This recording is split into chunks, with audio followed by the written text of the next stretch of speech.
Oke, dan untuk aplikasinya kira-kira seperti ini ya teman-teman untuk websitenya sendiri. Di sini ada beberapa fitur. Oke, kita akan coba di sini review ya. Di sini untuk menu-menunya, di sini ada homepage, terus about us, terus mahasiswa, dan ada juga di sini menu proses keputusan. Selanjutnya di sini ada menu perhitungan AHP ya. Dan ada juga hasil keputusan dan laporan hasil akhir. Nah, inilah aplikasi untuk seleksi kelayakan penerimaan beasiswa.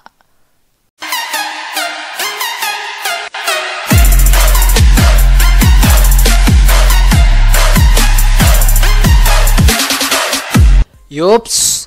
Dan di pertemuan kali ini saya akan membahas tentang aplikasi penerimaan kelayakan beasiswa atau bisa disingkat dengan AHP ya guys. Baik, seperti biasa di sini saya sudah menyiapkan untuk file codingannya, dan nanti mungkin saya akan share bagi teman-teman semua yang membutuhkan file codingan dan database-nya, dan itu hanya sebatas pembelajaran saja. Di sini saya mau hanya mendemokannya saja. Untuk cara instalasi dan lain sebagainya silahkan teman-teman simak videonya sampai beres agar teman-teman semua tidak gagal paham dan tidak mengalami kendala saat proses pensettingan atau pengkodingan dan setting-setting yang lainnya. Oke, next kita langsung saja ya teman-teman. Nanti setelah teman-teman mendownload file codingan dan database-nya, nanti pertama-tama silahkan teman-teman simpan dulu ya. Untuk file project codingannya simpan di mana teman-teman menginstalkan examnya ya teman-teman. Jadi kalau di sini saya menginstalkan examnya saya di local D, maka saya pergi ke local D, lalu kita pergi ke exam, dan selanjutnya silahkan teman-teman klik ke bawah di sini yaitu ada ht.cs ya. Kita klik saja di sini ya untuk htdoc-nya, dan silahkan teman-teman nanti simpan saja file project codingannya di sini yaitu di folder htdoc ya teman-teman.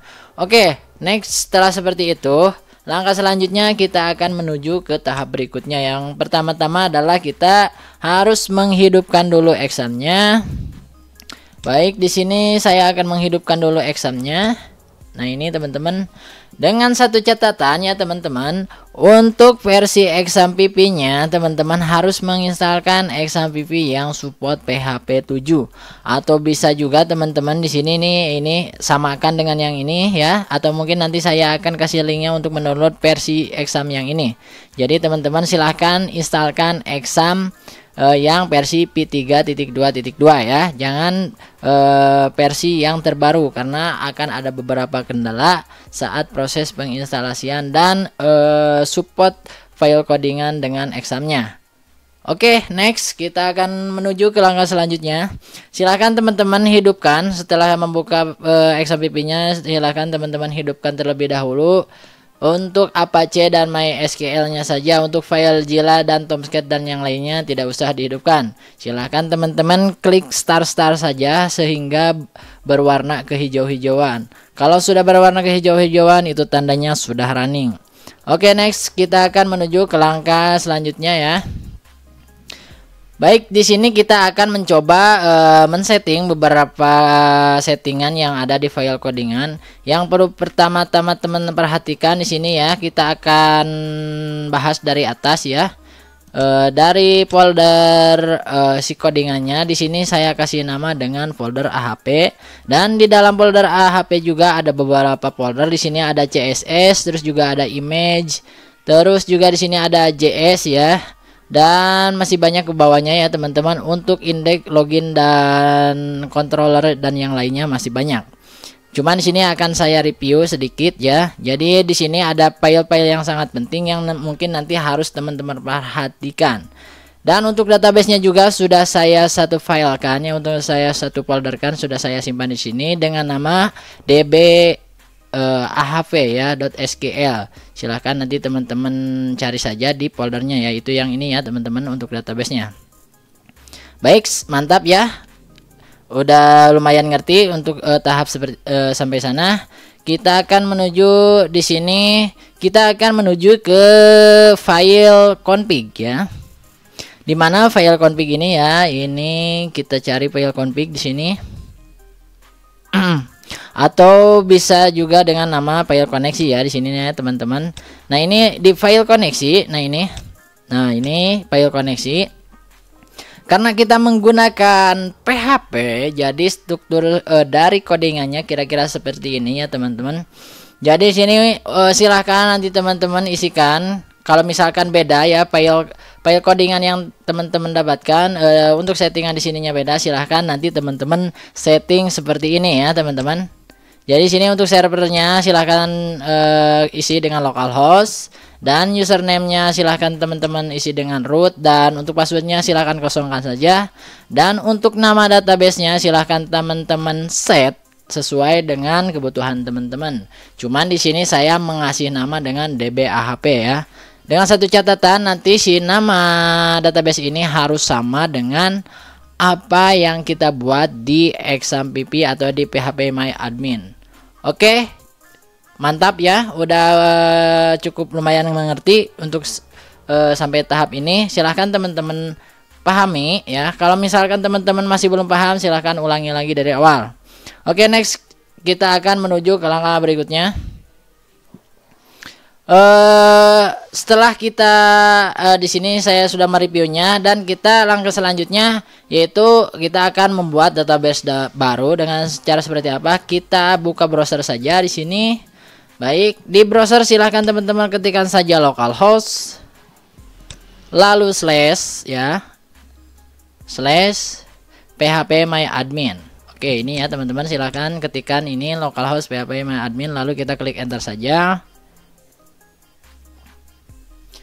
Oke, setelah kita masuk ke phpMyAdmin, maka kita akan membuat database baru. Dengan cara seperti apa? Silakan teman-teman klik new saja di sini untuk membuat database baru. Kita klik new.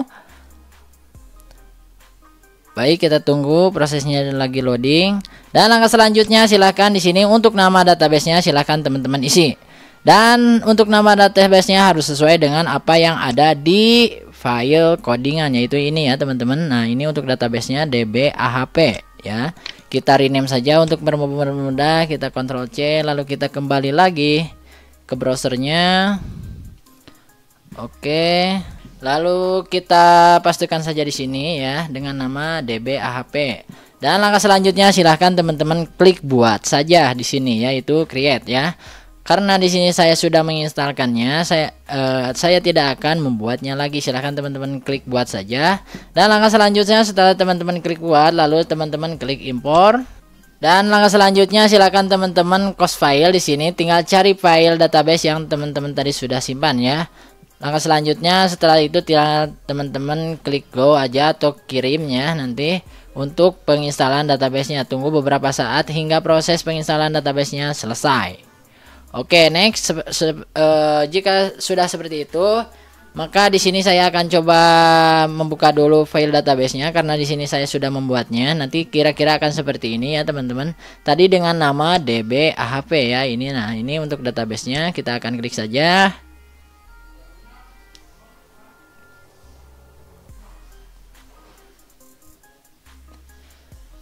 Baik, dan untuk tabel-tabel dan struktur dari databasenya ya teman-teman, di sini ada beberapa tabel, ada tabel admin, laporan hasil, terus mahasiswa, nilai kriteria, terus static dan user.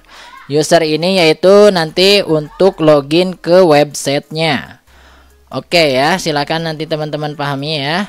Oke, next kita akan mencoba mengcompile file codingan yang telah kita buat ya. Dengan cara seperti apa? Kita di sini new tab saja. Oke. Dan silakan teman-teman ketikkan saja localhost di sini di set engine-nya, lalu slash ya. Slash nama database, nama file project codingan, yaitu yang ini ya teman-teman. Di sini saya memberi namanya dengan ahp. Lalu untuk mempermudah kita klik rename saja, lalu kita Ctrl C dan kita kembali lagi ke browsernya dan pastikan saja di sini. Jadi untuk memanggilnya yaitu localhost ahp. Setelah kita ketikkan, kita klik enter saja. Dan inilah untuk website dari seleksi kelayakan penerimaan beasiswa. Oke, teman-teman, di sini ada beberapa fitur ya. Di halaman pertama di sini ada homepage, terus juga about us. Di sini ada menu mahasiswa dan di sini ada proses keputusan. Terus di sini juga ada perhitungan AHP dan hasil keputusan, dan yang terakhir adalah laporan hasil akhir. Oke, kita akan coba di sini di menu about us.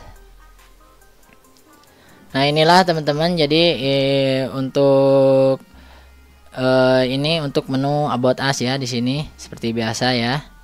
Terus juga kita akan coba masuk ke menu mahasiswa.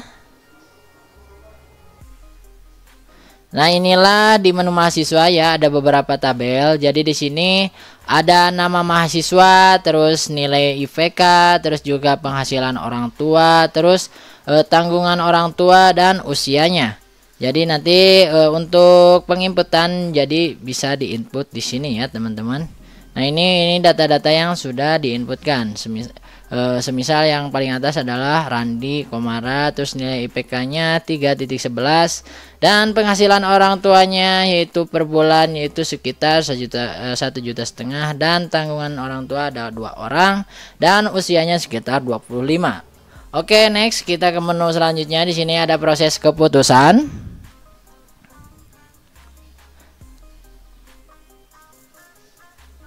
Nah, inilah dan proses keputusan. Di sini ada beberapa tabel juga ya. Yang paling pertama di sini ada fire comparison kriteria, terus juga ada yang paling pertama, yang kedua, terus yang ketiga dan yang keempat ya. Kita klik yang ke satu, terus kedua, ini yang ketiga dan ini yang keempat. Nah, yang keempat ini untuk usianya.